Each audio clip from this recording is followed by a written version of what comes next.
In my video about inceldom, I think I spoke very nobly about the matter. I don't think that's wrong. I don't think I was wrong. I look to the person speaking to the world in that video and I see someone both slightly more ignorant than I in some ways am now, and just as wise, if not wiser in others, and much, much more stalwart about his convictions in his own daily life. I'm forced to address I have a script. It's too much for me to memorize. I'm forced to address the question of involuntary celibacy again because I've been forced to reflect further on the problem by way of my own experience, and my understanding has sort of changed since I made that one video because of that. I find myself feeling a great erotic urgency. Excuse me, I try to use that word piously to refer to something that affects all of me, body and soul, like something that fills my body with energy, my mind with dark and bright thoughts all at once.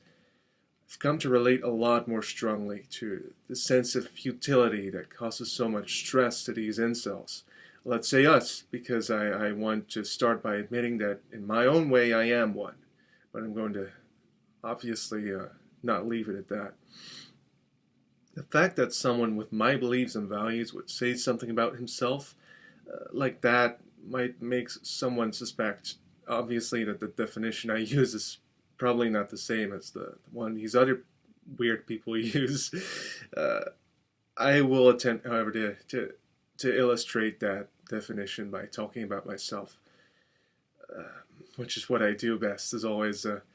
I'm interested, though, in the idea of Socratic psychology, approaching problems of the person through the soul and its faculty of holding opinions.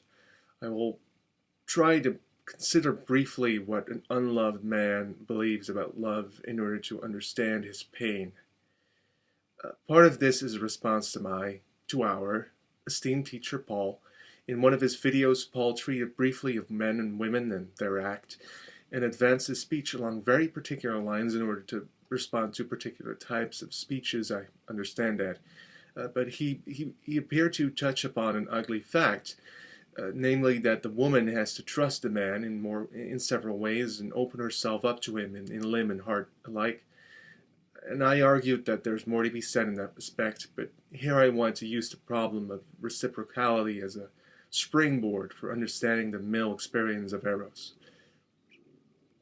As is ever appropriate, I'll start with the book of Genesis. Missing flesh, a powerful poetic blow to the ribs of any self-aware man. The urgency felt is that of an animal that seeks a missing limb. The bodily act itself is a powerful image of wholeness. Woman has something the man needs, and she's got it, and in the act she shares it because she has no distrust in her heart, and a man can take without a second thought. The search, the wild search for the missing flesh ends for a moment. What I describe here, obviously, is a very basic thing. Honestly, I wouldn't even call it love. This picture of the speechless embrace is not the final note, unfortunately, for Adam and Eve.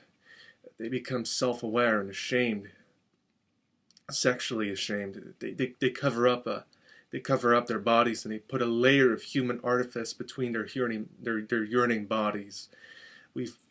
We're barricaded from this animalistic innocence because we're self-aware creatures who are capable of judgment.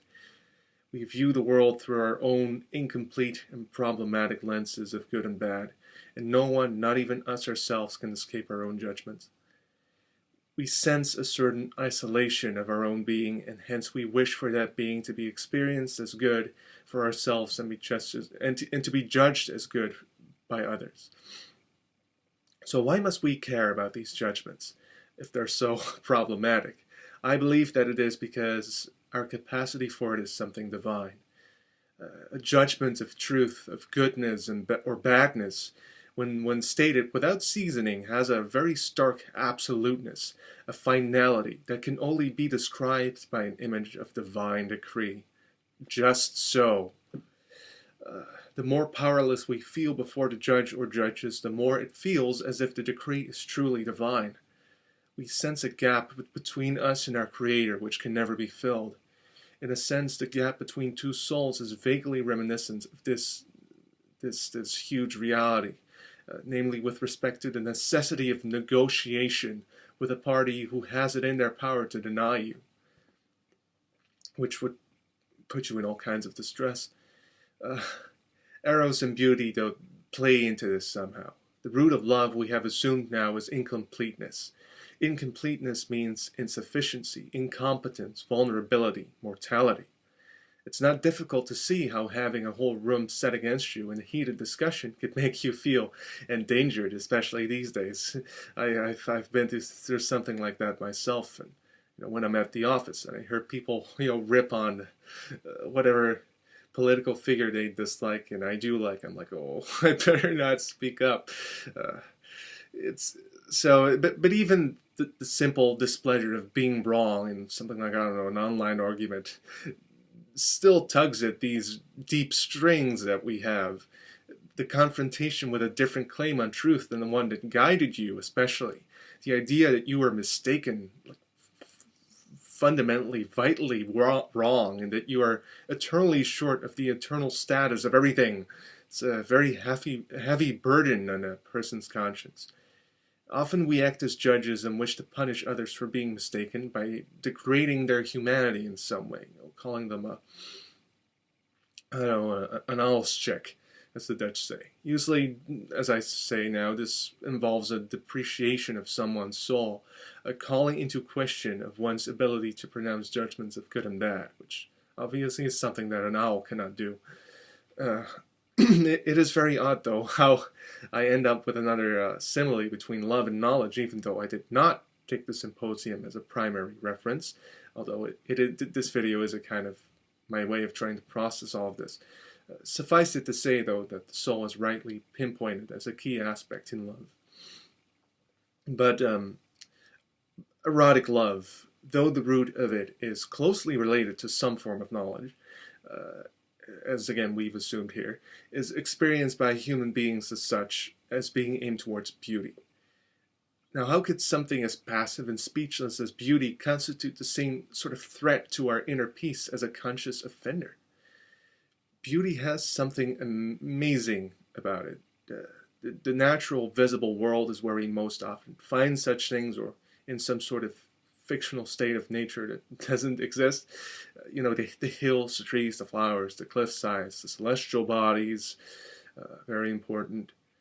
All of these things appear to outclass us in longevity and might and splendor, obviously, seeing as they're beautiful things. Some of these things we also depend on for sustenance and safety. But sustenance and safety are necessities, and such things are very base, as Agathon would say. Beauty is something that is, or appears to be, entirely free from these things. It requires at once more and less. Natural beauty emerges in perfect conditions, requiring many factors to be properly aligned, and yet for us to be captured by it, we need only one quick glance. We can contemplate it and reproduce it by our own wills without chewing or belching. So that's sort of a remark about the relationship between tragedy and comedy when it comes to beauty. We'll cover that in a moment.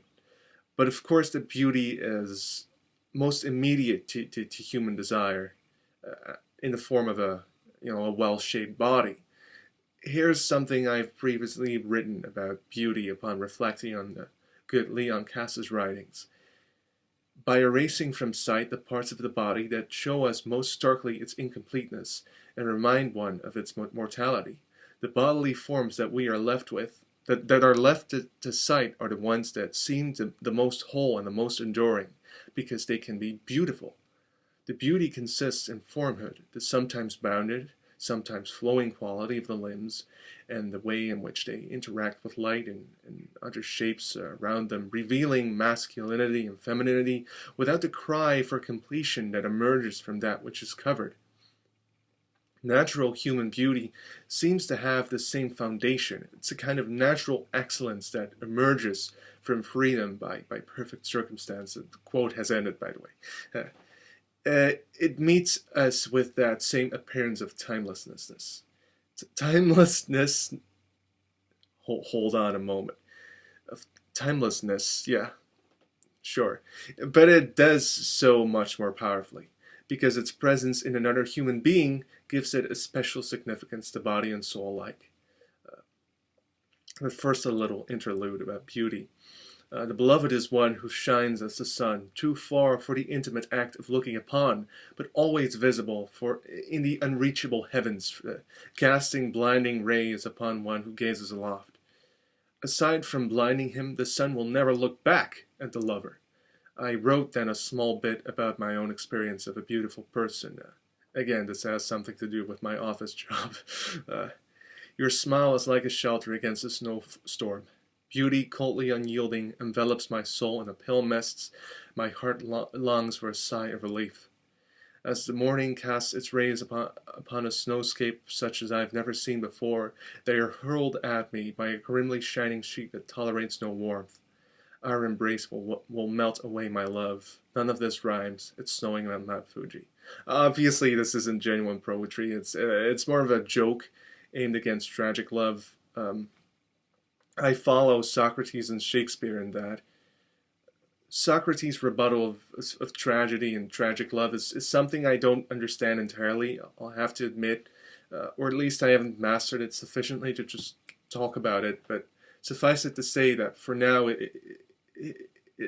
his correction consists in a kind of redefinition of love. Shakespeare is and of course, obviously, he has this sort of quarrel with the poets about the way of accounting for things.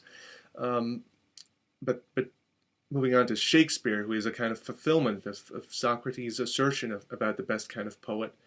Some say Shakespeare is a philosophical poet, but at any rate, he wrote both Romeo and Juliet, as well as stuff like As You Like It, for instance.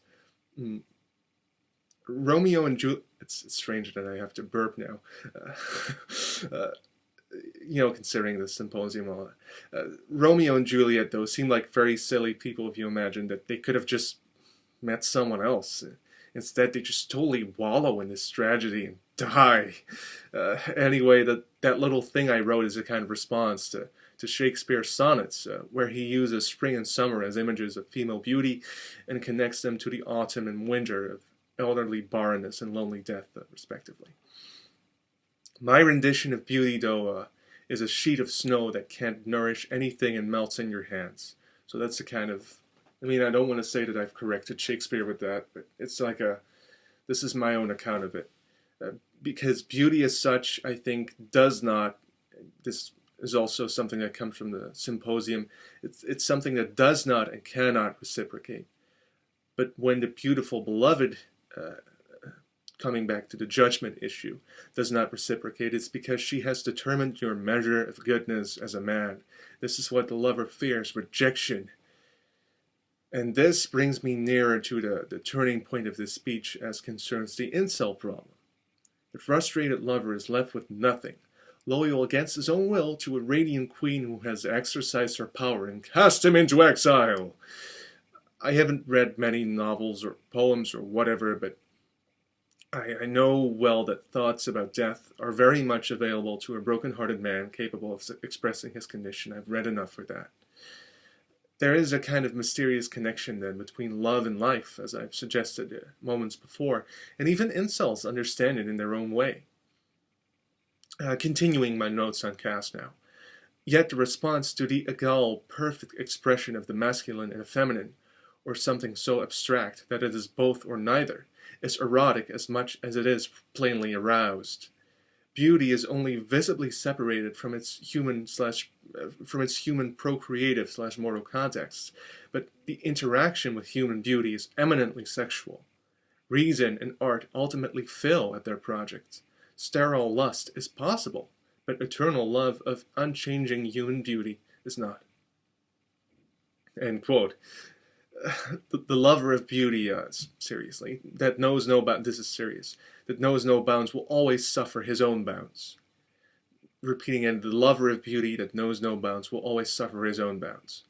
He is deeply aware of these bounds at a physical level. The body seeks union, produce, and survival, while the soul is left with unfulfillable longings like knowledge and beauty. Yet love comprises both of these things, and it body and soul, I mean, and it is not clearly bipartite in the way in which it is experienced. There is something that connects the urge of the body with the gazing of the soul. The soul, will say, wants to behold, and the body wishes to possess. Both are thwarted by temporality and judgment.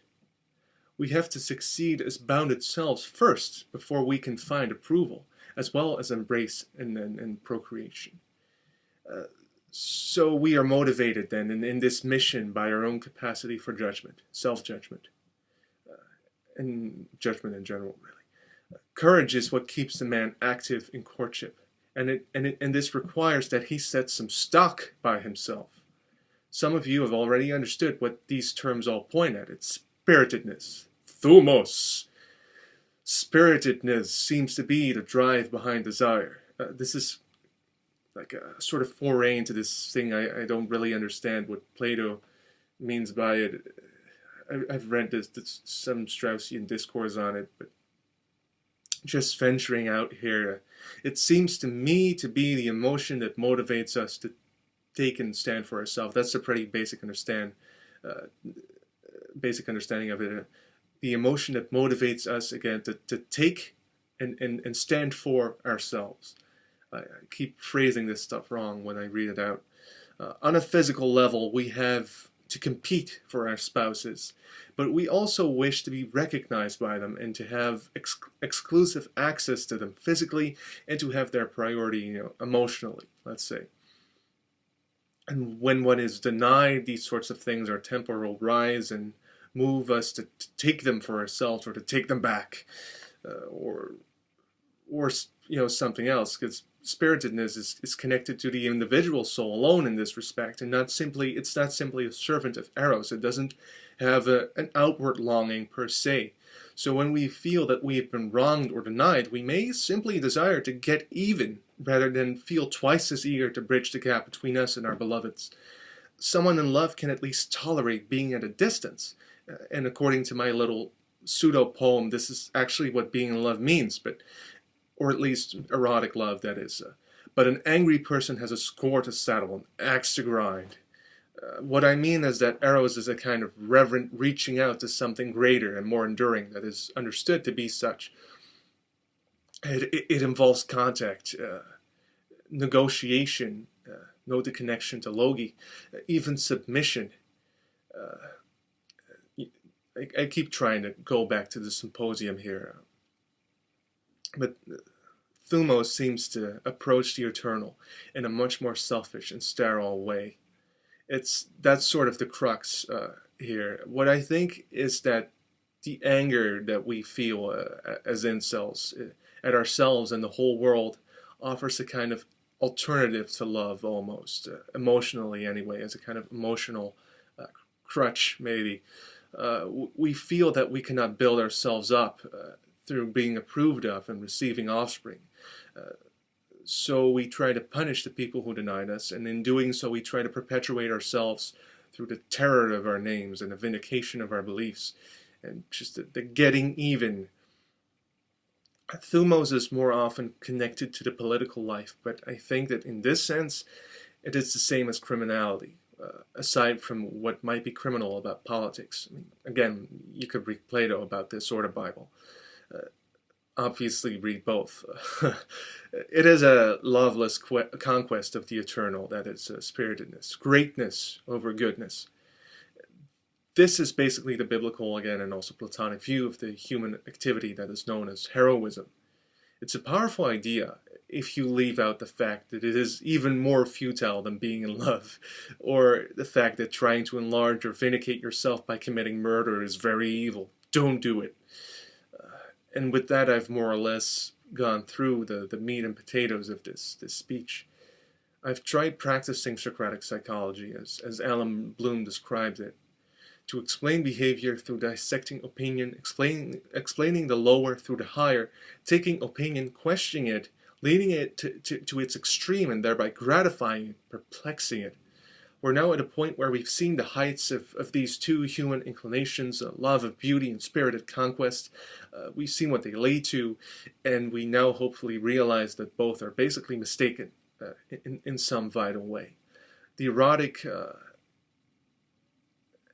mission is something that a human being can fulfill more due to the procreative aspect, whereas the thumic mission is just, it's wrong, it's mistaken, and it's evil.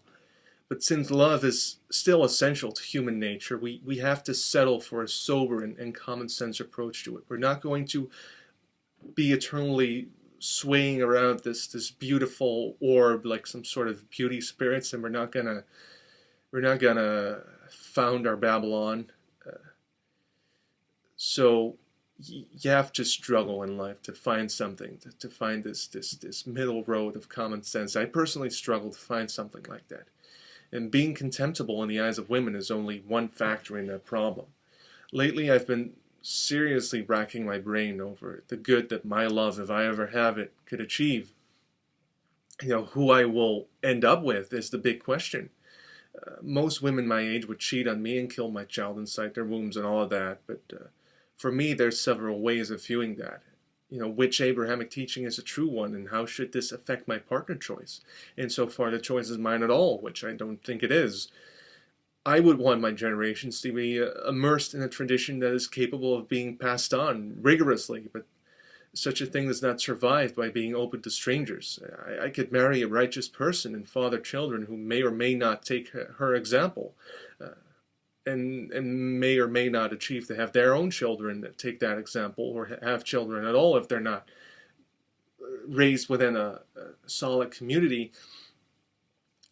But so they might or might not achieve to have their own children, and to have their children take their example without any kind of parochial environment to fall back on. As they say, it takes a village to raise a child, and I suppose it takes a congregation to raise a child well.